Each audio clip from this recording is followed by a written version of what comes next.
will have a question and answer. So with Mr. Baio, which I'm so excited about. It's my first time meeting him. I'm a huge fan. I'm trying not to geek out too badly. I'm sure. So a couple of things that you should know about Zapped. How many people saw Carrie? Obviously, you know by now that Carrie completely stole everything from Zapped. The whole telekinesis, the whole ending of the prom. I think the filmmakers were pretty cool about it. They didn't sue Stephen King, which is very nice of them. Zapped is a very personal film for me. I first saw it when I was 10 years old, and my father took my brothers and I. My parents are actually here tonight, and they took us to see Zapped, so we can thank them. They brought us, and my father was so outraged that a movie theater would charge money for this, that he didn't know what to do.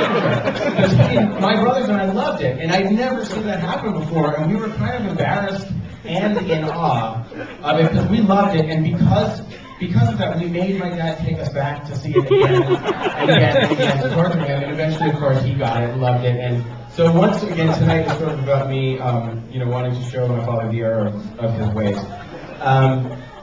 This is a big weekend. First of all, how many people have never seen this film before? Don't be shy. All right, good. I am jealous of you. I'm jealous of you because you get to experience Zapped for the first time in this room with these people on the big screen with Scott Baio. So give yourself a round of applause for that. And that's a big deal. Think about it. And a lot of people, how many people are here at the New Beverly for the first time? Anyone? It's good. Give a round of applause. Welcome to new people. We welcome them. There's kind of a thing here. There's, obviously showing retro films, there's a lot of, it's so easy. We could all play Mystery Science Theater and go, okay, look at the socks, look at this, look at that. But when you're watching an older movie, and you're making fun of it, you actually miss what's great about the film.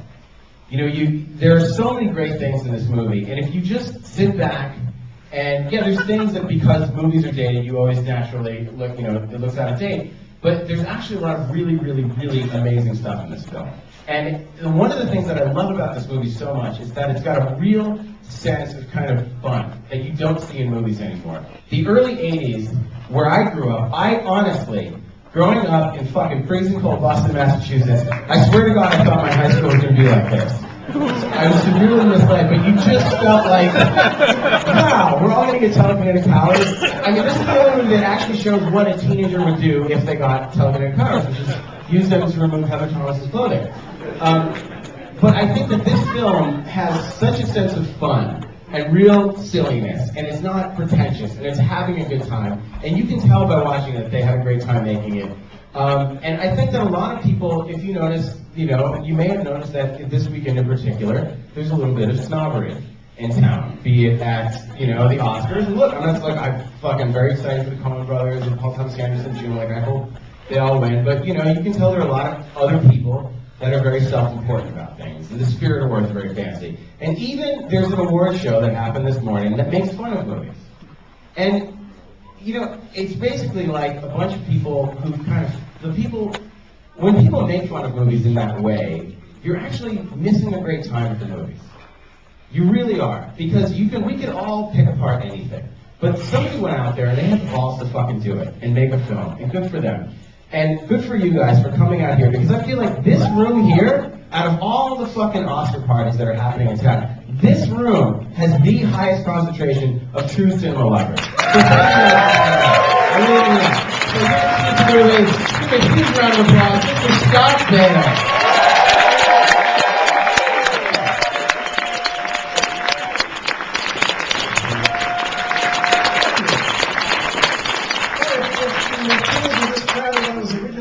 My career would have taken a whole different path. I wouldn't even unhappy. Crap we love, but I'm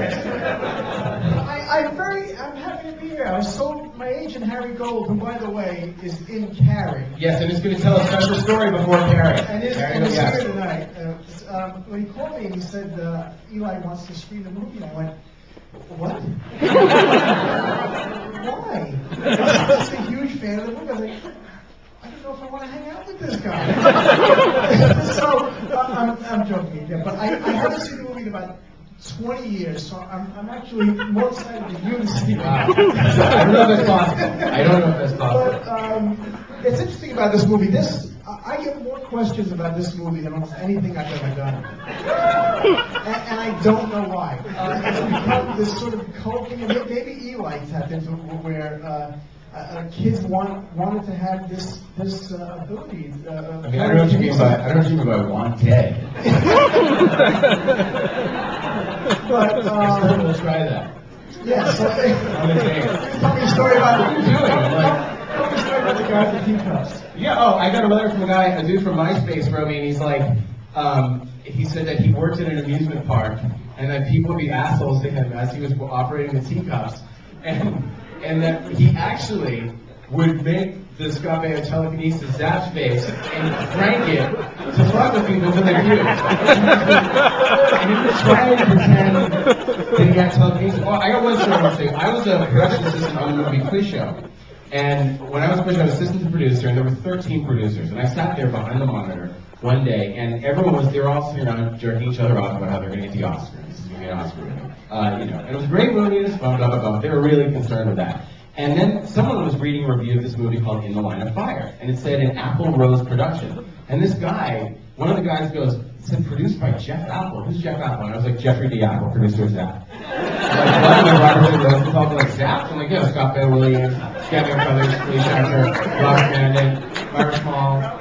I'm like, and they're like, and I'm like, executive producer Howard Schuster and Fran Schuster, and like people remember like, we know Howard and Fran Schuster, and then someone goes, and then I remember there was like sort of a silence, and the producer, one of the main producers of the movie, turns to me and goes, you know, everybody likes Nicole Eggert, but I like the other girl. And someone goes, no. Wasn't that the best thing when they switched families? And they go, yeah, that was so funny, but I like the thing. And a discussion amongst the 13 producers sparked out, and then they go, someone goes, are you talking about Charles in Charge? And they all sang the theme. Everybody. All the producers of the show bust out Charles in Charge. And I was like, you motherfuckers pose like you're up here like, oh, look at us, we want our Oscar. But at the end of the day, you go home like the rest of us and you obsessively watch Charles in Charge.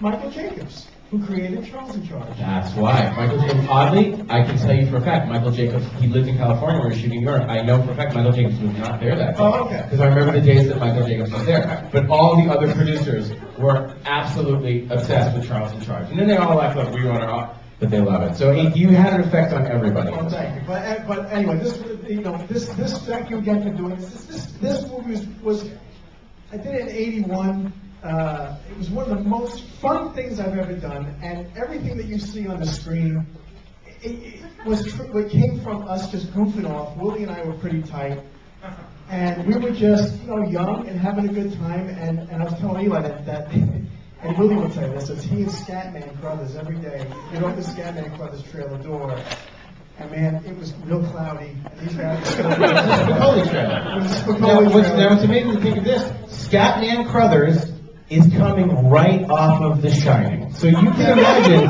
Scatman Crothers every day in the freezing cold with Kubrick going, good, do it again. It's going to take 100. Like doing hundreds and hundreds and hundreds and hundreds of takes in the middle of nowhere. Then he comes to Southern California, and it's Willie Ames and Scott Baio, and it's like, all right, now this is the fucking movie shoot. And one more thing, which you might not know about, which really sort of made my night. I was home with my wife and my kid, and I was watching The Family Guy, which is one of the funniest shows on television. And they did a reference to me and Zapped 5 times in the same episode. I have made it!